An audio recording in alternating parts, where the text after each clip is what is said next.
Hello students, स्वागत है आपका हमारे यूट्यूब चैनल कृषि ट्यूटोरियल्स में। आज जैसा कि हम पिछले टॉपिक में फार्म मशीनरी एंड पावर, जो कि टॉपिक है किसका, बीएससी एजी थर्ड सेमेस्टर का subject farm machinery and power, उसमें हम लोग टॉपिक पढ़े थे एनर्जी, सोर्स ऑफ पावर कहाँ से थे। एग्रीकल्चर में सोर्स ऑफ पावर, एग्रीकल्चर में पावर कैसे आता है, कौन कौन सोर्स है, उसके बारे में पढ़े थे। तो आज हम लोग का जो दूसरा टॉपिक है वो है आईसी इंजन, जो कि कॉम्पिटेटिव लेवल से भी देखे या फिर एग्जाम पॉइंट ऑफ व्यू से भी देखें या फिर कोई अनेक इसमें से ऑब्जेक्टिव क्वेश्चन, कॉम्पिटेटिव क्वेश्चन या फिर अनेक प्रकार क्वेश्चंस इससे बनते हैं। वो किस चीज से बन रहे हैं, मतलब कि इंजन क्या होता है, इंजन की कार्य क्या है, इंजन के पार्ट्स क्या है। वैसे हम हर चीज एक अलग अलग टॉपिक से पढ़ेंगे, लेकिन अभी हम लोग देखते हैं कि इंजन क्या है, आईसी इंजन होता क्या है। तो चलिए हम लोग स्टार्ट करते हैं इसी के साथ आईसी इंजन के बारे में। तो स्टार्ट करने से पहले आपसे रिक्वेस्ट है कि प्लीज यदि अच्छा लगेगा तो अंत तक आप सब्सक्राइब करिए और पूरा देखिए, जिससे आपको आईसी इंजन मतलब डीजल इंजन या पेट्रोल इंजन के बारे में पूरी जानकारी हो जाए। ओके, तो शुरू करते हैं। आइए, आईसी इंजन। तो सबसे पहले हम लोग आईसी इंजन को समझते हैं। तो आईसी इंजन क्या, आईसी इंजन का फुल फॉर्म क्या होता है? वो होता है इंटरनल कंबस्शन इंजन। क्या? अंतः ज्वलनशील इंजन, जो अंदर से जलता है, उसके बाद एनर्जी निकलती है। तो पहले हम लोग आईसी इंजन समझने से पहले मतलब जो अंदर से एनर्जी निकल रही है, जो अंदर से एनर्जी मतलब एनर्जी जो हम लोग जलाते हैं जो भी, तो अंदर ही जल रहा है, उसी से एनर्जी निकल रही है। उससे पहले हम लोग थोड़ा समझते हैं एक्सटर्नल कंबस्शन इंजन होता है, मतलब बाहरी ऊर्जा से मिलती हुई एनर्जी कैसे होती है। जैसे हम लोग कभी देखे होंगे अपने यहाँ या फिर कुछ, जैसे कुकर होता है, तो कुकर में भाप निकलता है, तो भाप निकलता है, और यदि भाप के ऊपर हम कुछ रख दें, सिटीज खोल दे तो भाप निकलता है, भाप के ऊपर कुछ रख दे तो वो अपने से हिलता है। तो वो भाप का ऊर्जा जो है वो उसमें ट्रांसफर हो रहा है। तो उसी तरीके से ये एक्सटर्नल इंजन का काम करता है। जैसा कि हम फिगर में भी देख सकते हैं कि यहाँ एक हमारे पास कोई क्या कहते हैं, कंबस्शन चैम्बर है, जिसमें आग जल रही है। देखिए पदार्थ जल रहा है, ये आग जल रही है। तो उससे क्या हुआ, ये जब आग जला तो यहाँ ऊपर पानी रखा हुआ है। क्या? ऊपर ये पानी रखा हुआ है, और ये पानी जो है उबलेगा तो भाप बन के निकलेगा, और भाप बन के इसे पाइप से ट्रांसफर किया गया।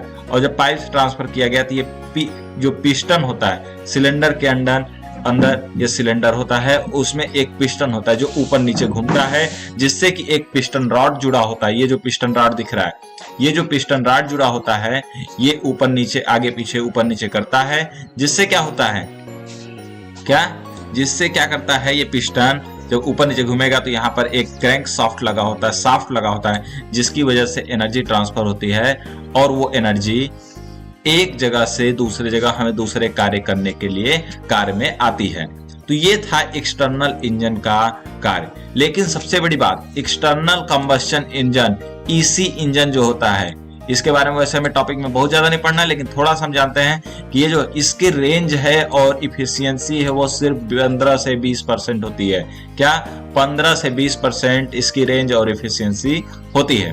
तो उसके बाद हम लोग देखा जाए इंजन, हम लोग को जो मेन पढ़ना है आईसी इंजन क्या होता है। तो आइए हम लोग देखते हैं आईसी इंजन के बारे में। जैसा कि आपके सामने देख सकते हैं आईसी इंजन, तो यह उस प्रकार का इंजन है। क्या?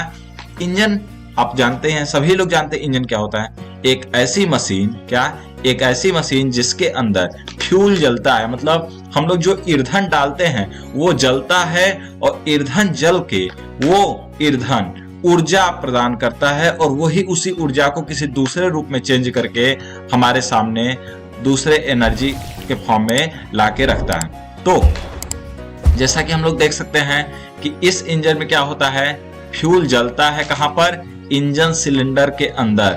और क्या होता है, वहां पर दो प्रकार से होता है। क्या? यह दो प्रकार से हो सकता है फ्यूल जलने का। कैसे कैसे?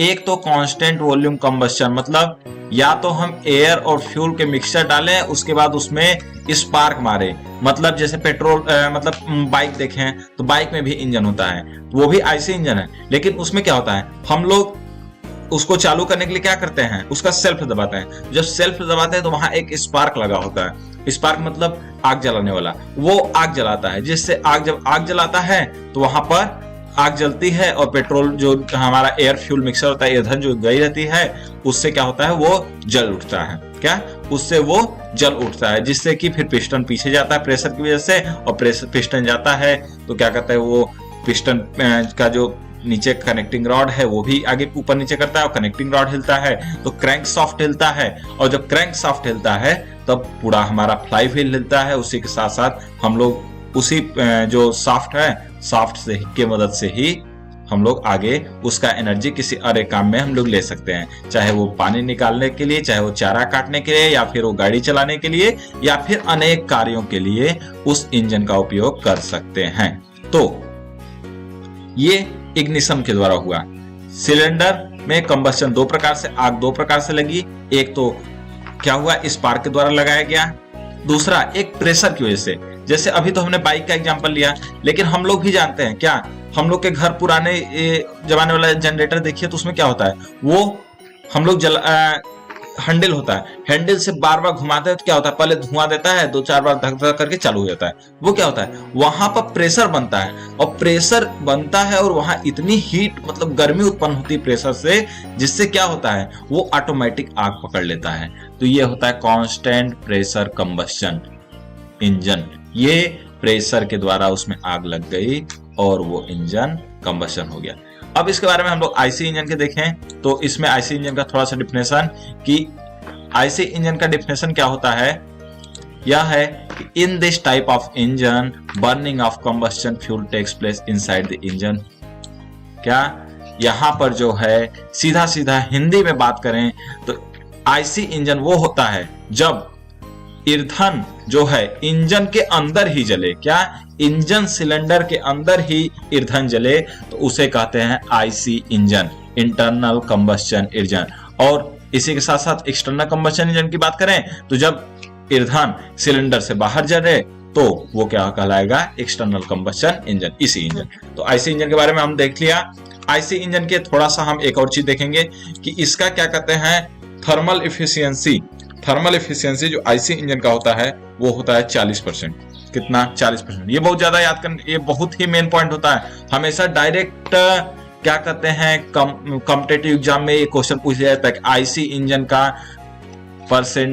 थर्मल इफिशियंसी कितना होता है, तो 40%। इसके साथ साथ thermal efficiency of external combustion engine कितना होता है, 15 से 20%। ये दोनों पॉइंट को हमेशा याद रखना चाहिए कि हमेशा ये कॉम्पिटिटिव पॉइंट व्यू से बहुत ही ज्यादा जरूरी है। जैसा कि हमें फिगर देख सकते हैं आईसी इंजन का है यहाँ पर। इसमें क्या है देखिए, ये तो मान लीजिए एक एग्जॉस्ट के लिए लिया हुआ है, इसी में से फ्यूल भी आता है, एग्जॉस्ट में निकलता है। इधर क्या हुआ, इसी में फ्यूल जलेगा, और फ्यूल जब जलेगा तो ऊपर से प्रेशर बंद हो जाता है वाल्व की तरह, वाल्व से, और जो ऊपर से जब ये बंद हो जाएगा ये नीचे की तरफ प्रेशर बनाएगा, और जो पिस्टन है नीचे की तरफ जाएगा। पिस्टन जब नीचे जाएगा ये पिस्टन रॉड नीचे की तरफ जाएगा और उससे क्रैंकशाफ्ट हिलेगा। क्रैंकशाफ्ट से हमारा इंजन का जो एनर्जी है वो ट्रांसफर हो जाएगा। तो बस इतना ही है इंजन का परसेंटेज, इंजन का डिफिनेशन, वर्क इसका वर्किंग एफिशिएंसी। ये इंजन का मेन फ्लो डायग्राम है। वैसे इसके बारे में हम लोग अब प्रिंसिपल्स और अनेक चीज इंजन के प्रकार अगले वीडियो में पढ़ेंगे। तो सो स्टूडेंट्स, आज के लिए इस टॉपिक में आईसी इंजन के लिए बस इतना ही। इसका डिफिनेशन, इसका थर्मल एफिशिएंसी और इसके यूज, मतलब इसके यूज क्या है हमें अनेक कार्यों में। जैसे कल हमने बताया था कि जो मैकेनिकल एनर्जी होती है वो इंजन से ही मिलती है, और जो मैकेनिकल एनर्जी का कार्य होता है वो होता है जैसे चारा काटने के लिए, पानी उठाने के लिए, और अनेक कार्य, जैसे कि आजकल हमारे यहाँ कंबाइन हार्वेस्टर आ रही है, ट्रैक्टर चल रहा है, और जनरेटर बिजली उत्पन्न करने के लिए, दवा छिड़कने के लिए, ये जितने भी काम हो रहे हैं यह सभी आईसी इंजन की मदद से हो रहे हैं। सो आईसी इंजन का था ये वर्क, डिफिनेशन और उसके बाद इसकी इफिशिएंसी। तो स्टूडेंट्स, आज के लिए इस टॉपिक में इतना ही। अगले टॉपिक में हम लोग देखेंगे कि आईसी इंजन के प्रकार क्या हैं, फिर उसके अगले टॉपिक में हम लोग देखेंगे आईसी इंजन के वर्किंग प्रिंसिपल। उसके साथ साथ हम लोग देखेंगे अगले टॉपिक में कि 4 स्ट्रोक इंजन और 2 स्ट्रोक इंजन, साथ में ही पेट्रोल इंजन एवं डीजल इंजन। तो आगे इन सभी टॉपिक में पढ़ने से पहले आज के लिए बस इतना ही। धन्यवाद।